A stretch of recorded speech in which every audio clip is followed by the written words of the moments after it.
We continue our discussion of shafa'ah, intercession. It is a very important aspect of our belief system, and it is a belief system that is well grounded in Islamic theology. This is not something unique to the Shia school of thought. This is something that we find in all schools of thought. It's very deeply rooted in the Sunnah of the Holy Prophet sallallahu alaihi wasallam. So previously we examined verses in the Holy Quran that talk about shafa'ah, that address intercession. Now we will examine who has the power of shafa'ah. God has given permission to who? To intercede on our behalf. This will be the focus of our discussion. The first category who has been authorized by Allah subhanahu wa ta'ala to intercede on behalf of people is prophets. There is one hadith that we find in Shia sources and also in Sunni sources, such as Sunan Ibn Majah, a well-known Sunni book of hadith, and also Bayhaqi narrates this, who's a Sunni scholar. He narrates this hadith from the Prophet sallallahu alaihi wasallam. The Prophet said, ثلاثة يشفعون إلى الله عز وجل. 3 will intercede, will do shafa'ah, and Allah will accept their shafa'ah. Al-Anbiya. The first is Anbiya, prophets. Then ulama, scholars, then shuhada, martyrs.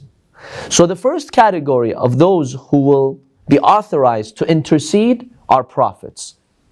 Allah subhanahu wa ta'ala has given them that power.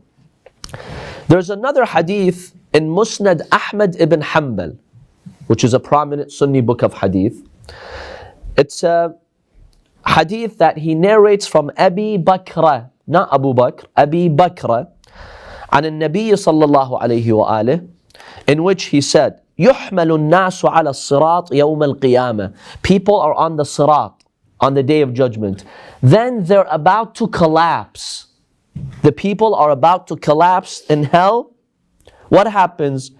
فَيُنْجِ اللَّهُ تَعَالَى بِرَحْمَتِهِ مَنْ يَشَاءُ. Then Allah will save whomever He wishes. ثُمَّ يُؤْذَنْ لِلْمَلَائِكَةِ وَالنَّبِيِّينَ وَالشُّهَدَاءِ أَنْ يَشْفَعُوا فَيَشْفَعُونَ وَيُخْرَجُونَ. Then Allah will grant permission to the angels, to the prophets, to the martyrs, the shuhada. They will do shafa'ah. Through their shafa'ah, Allah subhanahu wa ta'ala will save human beings on the day of judgment.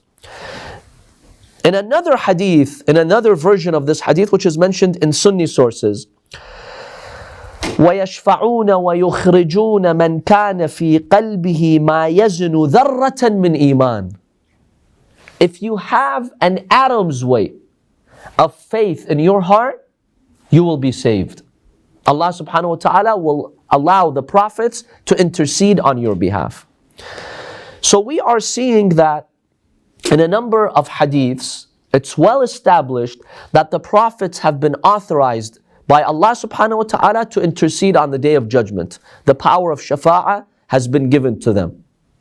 Is there any evidence from the Quran that prophets have a role in having our sins forgiven? Because some extreme Sunnis, what's their argument? That only God forgives and no one has a role in that. Is there any evidence from the Quran that no, a prophet does have a role? Allah forgives, but through a prophet. Yes. An example is Surah Yusuf, verse 98. When his sons repented from what they did and they wanted Allah to forgive them, what did they do? قالوا يا أبانا استغفر لنا ذنوبنا إنا كنا خاطئين. See, they didn't say directly, oh Allah, you forgive us. Allah is the one who forgives. But what did they do?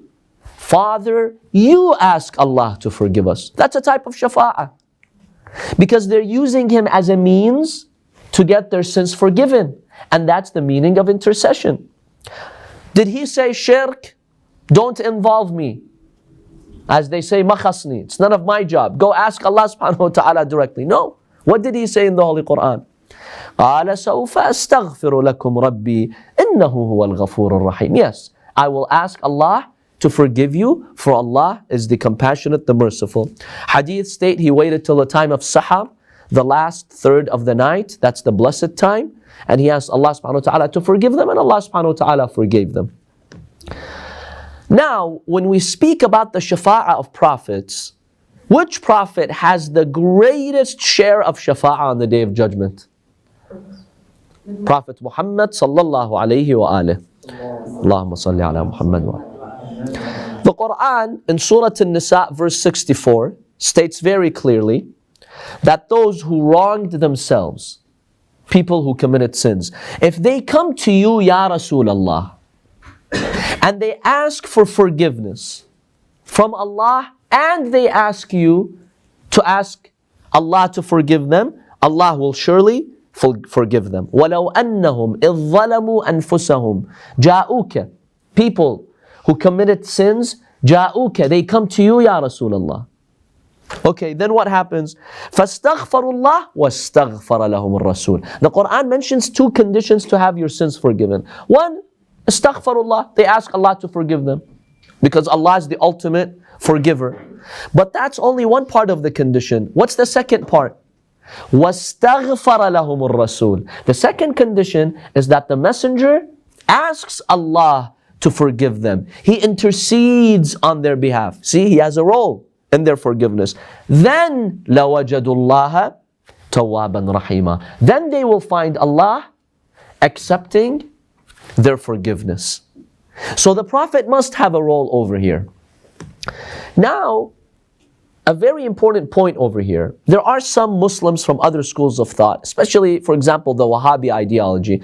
They're like, okay, if we accept shafa'ah, the Prophet, if he's alive, he can ask for shafa'ah, he can ask Allah subhanahu wa ta'ala to forgive you. But now that he's dead, it's over. His role is over. He can't benefit you in any way, and you can't ask him to ask Allah to forgive you. That's their argument. Let me ask you a question. The Prophet sallallahu alaihi wasallam is the symbol of God's rahmah. Allah sent him as a mercy for all of humankind. And if the Prophet does istighfar for you, Allah has guaranteed that he will forgive you. Is it fair that this Prophet, who's the symbol of mercy, which the Quran says rahmatan lil Arab, that era? No. Rahmatan lil alameen. Is it fair that only if he's alive, he has a role in your forgiveness and he can ask Allah to forgive you? But the minute he's dead, everyone who comes after him, they don't have this opportunity. Is this really fair? What about us who didn't live during the time of the Prophet sallallahu alaihi wasallam? That's it? The Prophet has no role in having our sins forgiven? So Allah really sent the Prophet as a rahmah for only a few people during his time. What about people after him? Is it fair to limit the istighfar of the Prophet only during his lifetime? That's not fair. That means Allah sent the Prophet, only a few people benefited from his mercy. That's why in our belief system, when you go to the grave of the Prophet ﷺ in Medina, you recite this verse. It's in the ziyarah of the Prophet. Ya Rasulullah, your soul is alive. Now ask Allah to forgive me, and Allah will forgive. See, this is an open door to all people who come after him. Any Muslim who asks Allah to forgive him by the haqq of the Prophet ﷺ, by the status of the Prophet, Allah subhanahu wa ta'ala will forgive. So we see that the Holy Quran clearly states that prophets have a role in having our sins forgiven. And the greatest of all prophets has the greatest power of shafa'ah. And we believe that the greatest creation of God is the Holy Prophet Muhammad sallallahu alaihi wasallam. We have hadiths that he was the first light that Allah created. There is one hadith that Jabir narrates. The Prophet sallallahu alaihi wasallam tells him, Ya Jabir, the first thing God created was the light of your Prophet. This is a hadith that's found in our sources. It's also found in a few Sunni sources, even though some Sunni scholars have said the hadith is weak. But we have evidence that the Prophet was a prophet even before the creation of Adam alayhi salam.